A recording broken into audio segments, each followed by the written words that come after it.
G'day, welcome to Derek the Counsellor TV. I'm Derek, your host and counsellor. On this show, if you're looking for information about mental health, mental well-being, especially with a Christian slant to it, this is the right place for you. So in this show, we're going to be talking about from the A to Z of mental health, from anxiety to depression, from parenting to relationships, and of course, myself being a male, Christian, and Asian descent, all those cultural influences could come into it as well. So let's get started today. So today's show, I want to talk about busting a myth. And in fact, the next couple of videos, we're going to be doing that too. I'm going to bust a myth today about depression. One of the myths that float around in the Christian circle is that if you have depression, you don't have enough faith. And I just want to break that open, and so just get rid of the guilt that people experience when they hear about that. So firstly, obviously, it is not true. And why? Well, we need to look at what causes depression, and the contributing factors of depression. And ironically, when we're talking about depression, we don't exactly know, even in science, what causes it, the exact causes. But we know that there are different things that actually contribute to it, and we can look at depression in various different ways. So I'm just going to briefly talk about philosophically, theologically, neurophysiologically, and genetically.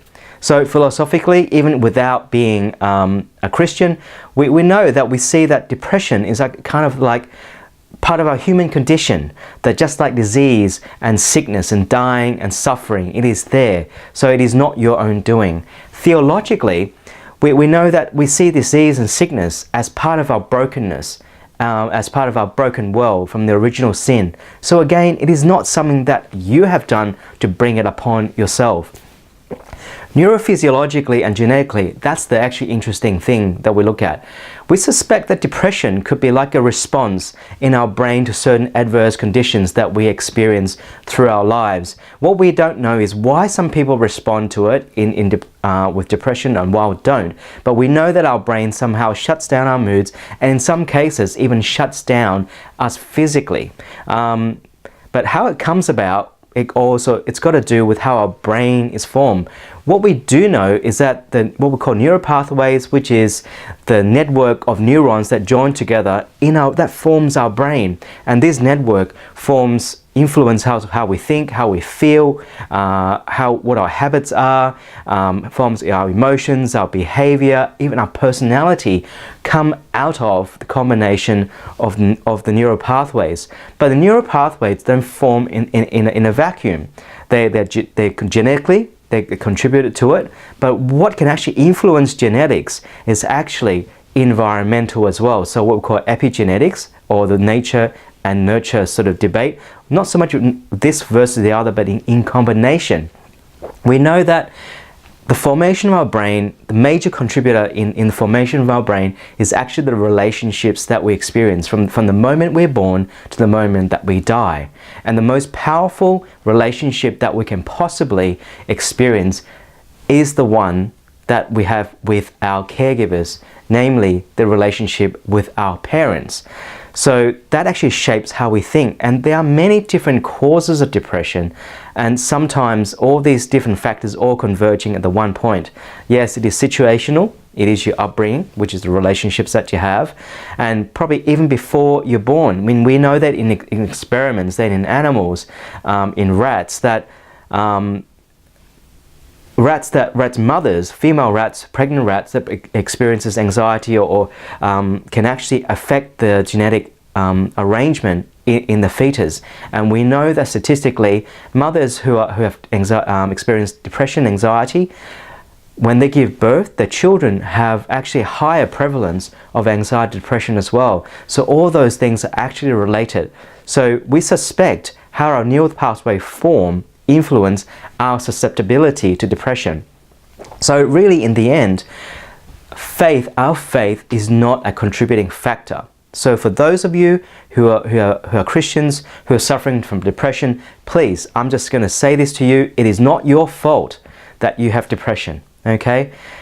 In fact, if you think about it in history, various Christian figures in history have had what they call the dark night of the soul. And the dark night of the soul presents very similar symptoms to what you find in depression. So I'm not sure if you've heard of St. John of God. He is actually a figure in the 16th century. He was one who wrote about the dark night of the soul. To even the present day, in modern time, 20th century, the Mother Teresa of Calcutta, that she actually experienced that too. And even in the Bible, we see figures like Jonah and Elijah also experience symptoms like depression. So it is not as if that people had lacked faith or did not believe in God. Depression happens to any of us, to the best of us.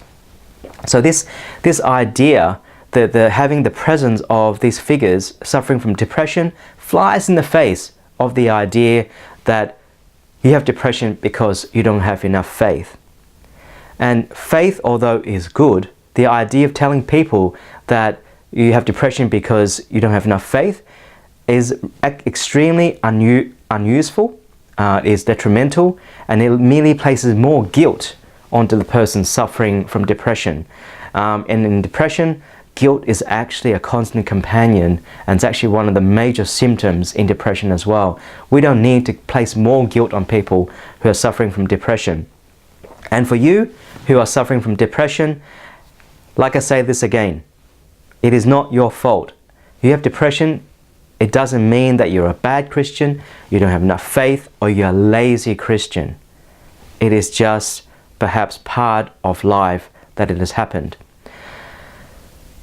So the thing is, for those of you who are suffering from depression, there are a lot of things that you can do, and sometimes it is not so easy because depression actually stops you. But you do need to, if you could, find people who understand depression and support you in the relationship, and also support you in their prayer. And that may take a little bit of time to find, because not everybody would understand depression unless they perhaps have walked through it or walking through it themselves. Seek help from a counselor. You know, if you see a counselor, you can start untie some of the knots, whatever's formed in your head that could present, that contribute to the depression. Through counselling, we can actually undo some of that and redo some of those ideas in your mind. Go see your GP. You may need to be on antidepressants, and we'll talk about that in another video a bit later on as part of this Busting Myths series about depression. Try to look after yourself. All right, you need to have good self-care. I know it could be difficult because sometimes it just drags you down. You feel like you cannot even take the next step. Just do a little bit. Just do the best that you can. To do something, to move a little is better than not move at all. So if you could, eat better, eat well. If you could, sleep well. And there are lots of things that you can actually look through to find answers for those. And we will be doing some videos later on as more and more videos roll out. Exercise is a good thing. And again, I'm not saying to you run a marathon every day. Just go for a walk. Because in walking, it actually produces all the good hormones, the endorphins, the adrenaline, all those things. They'll lift your mood, and you feel better and as you move along. So to recap, the number one thing is, the myth is, please do not believe that depression is because you don't have enough faith. It is absolute myth.